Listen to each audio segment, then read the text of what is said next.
Okay. All right. So I'll just start. So the question was your view on the roles that both teacher evaluation and teacher professional development should play in efforts to strengthen our education system. So some of the points that I grabbed from this were actually from the two videos this week. So the first video was the standards for professional learning. The woman in the video expressed that in the past 10 years, we have moved from 12 standards down to 7. The standards were focused on learning communities, leadership, resources, data, learning decision, implementation, and outcomes. So I feel as though teacher professional development is important because the more prepared a teacher is, the more confident that they will feel teaching, and therefore that will have a positive result for all the students. I feel as though ESSA is great because it really has the students and teachers both in mind as it focuses on professional development so much. So ESSA also focuses on teacher leaders, and the ESSA YouTube video that was posted for this week, it had a model labeled Building the Principal Pipeline, and that really summed up the importance of professional development, evaluation, and how it leads to greater student achievement. So it basically shows that when you take aspiring principals, and I felt as though this could go for teachers as well, and you give them high quality training, it will lead them to be more desirable candidates. And if the desirable candidates follow the leader standards that I just previously mentioned, and then collaborate with others while receiving ongoing evaluation and support, it will lead to the hiring process and therefore greater student achievement. So this is because the individuals were properly prepared for the jobs.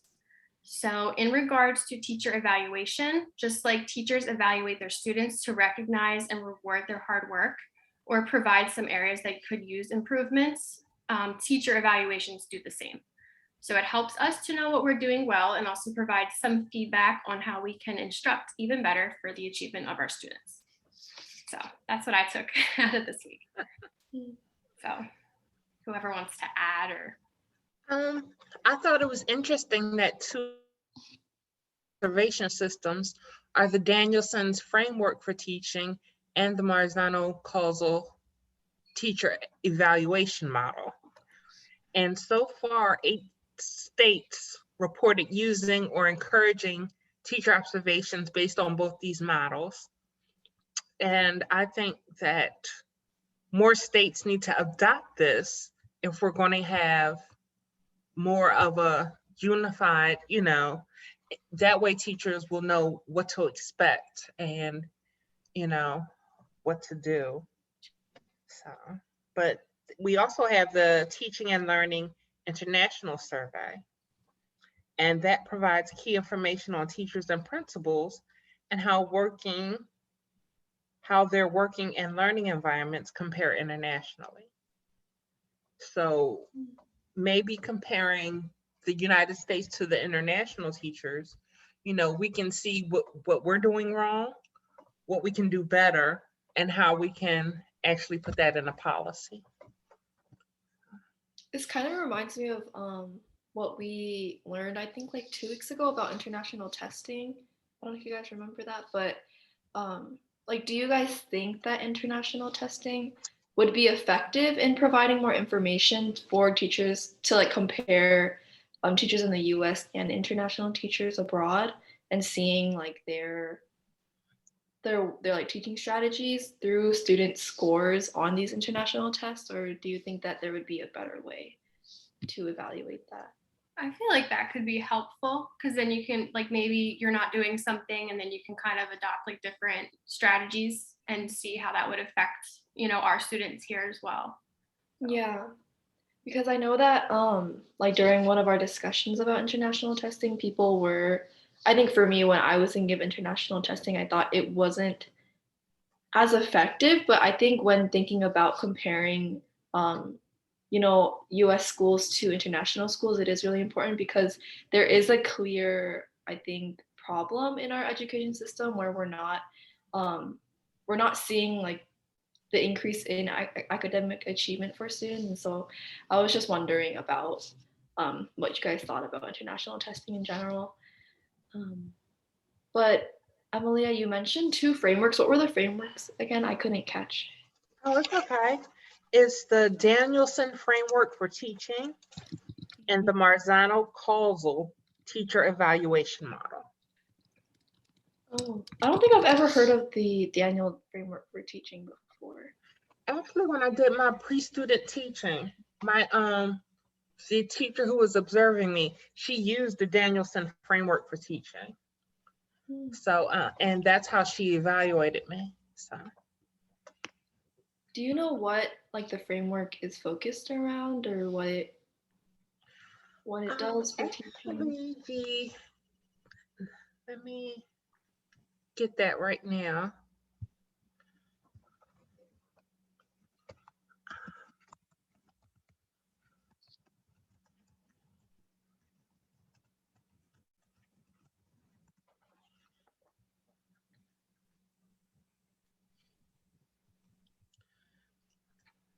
Let's say it identifies aspects of a teacher's responsibilities that empirical studies have demonstrated as promoting improved student learning. So the framework consists of 4 domains. Domain 1 is planning and prep. Domain 2 is classroom environment. Domain 3 is instruction. And domain 4 is professional responsibilities.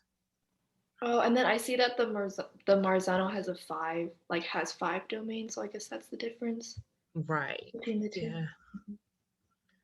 Hmm. Yeah. Yeah. So when looking at everything, I mean, you guys covered a lot of stuff from this week. My favorite thing this week was the PowerPoint, the From Good to Great study, because I thought it really reflected like the professional development we get at Drexel. Hold on, I'm gonna open it up and read from it.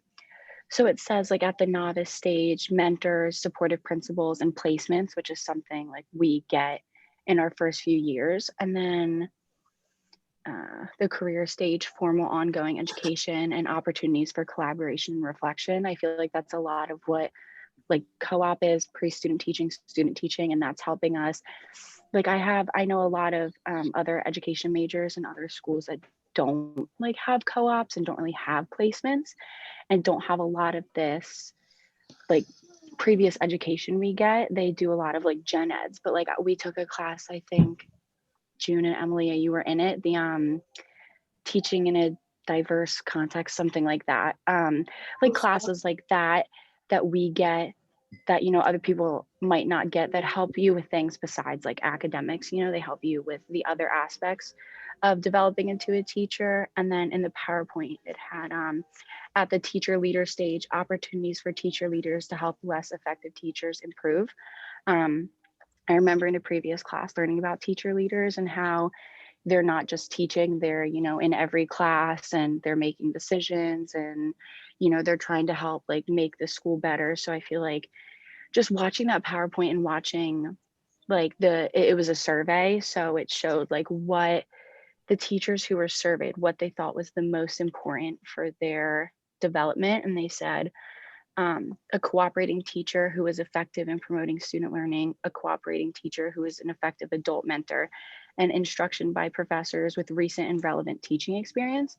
So the reason I liked reading about that is because like I totally agree. I feel like without, like I'm about to start my co-op in September.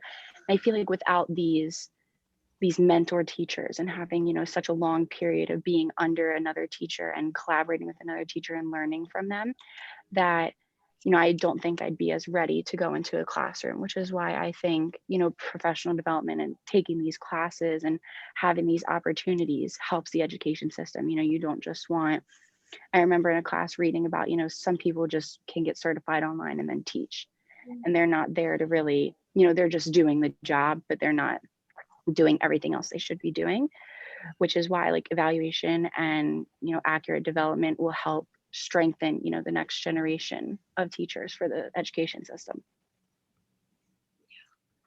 I like completely agree with what you shared, and I feel like because I also reviewed the PowerPoint too, and I think I really like how it listed the different stages because it just shows the like knowledge and experience and expertise that teachers gain through the pre-service stage, the novice stage, the career stage, and then the teacher leader stage. And then I think when you mentioned about how some of your other friends don't gain that experience in like for co-op and like fieldwork experiences, it also shows me just how different um, like teachers are being raised within different colleges. And so I think that also has an impact on just the perspectives that we carry when we go into certain fields. Because I think depending on the programs that teachers take as well, it'll impact their views on just how to teach kids. And so I feel like that's also something that the education system should take into consideration, where there should be a certain framework for teachers to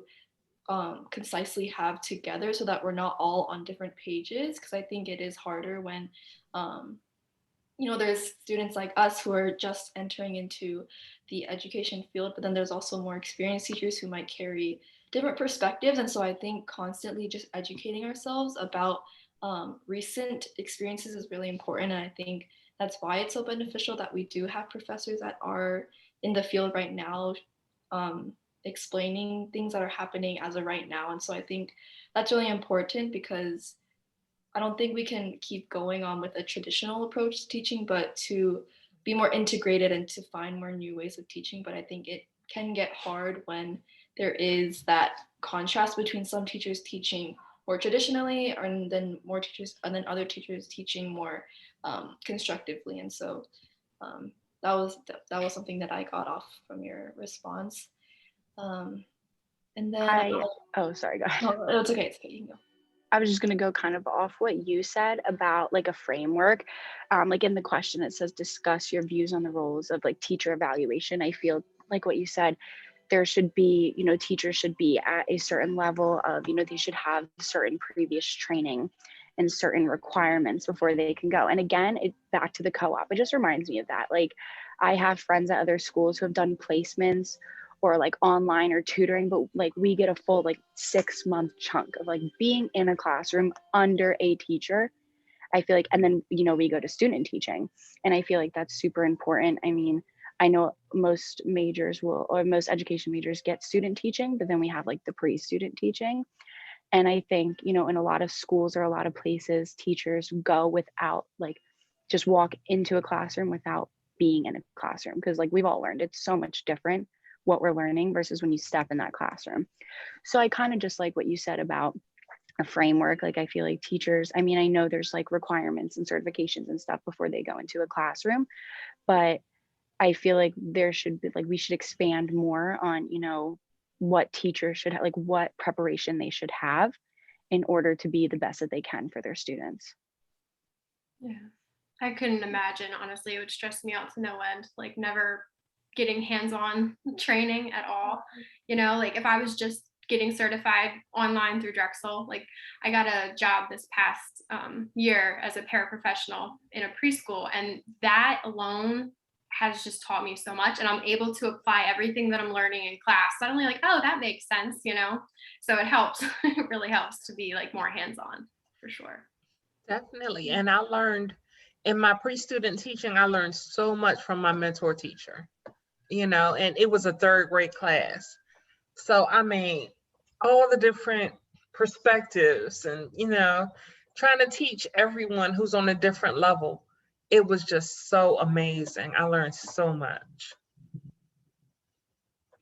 I was reading in another document for this week from the Center for American Progress, and it was saying how professional development in education right now has a bad reputation, because there's just not enough time given for teachers to be more well prepared. And so it's said that a lot of the training programs that teachers do experience are short-term, episodic, and disconnected. And I think because there's also the pressure of planning for instruction and lesson planning, there's just not enough time for teachers to also be a part of these programs that will actually benefit them to teach better. And so it was saying how programs should include more than 14 hours of professional development for student learning to be effective. But I guess I was just wondering how, I guess, schools could implement more programs for teachers to take, but also allowing them to be able to balance between having that instructional prep time, but also attending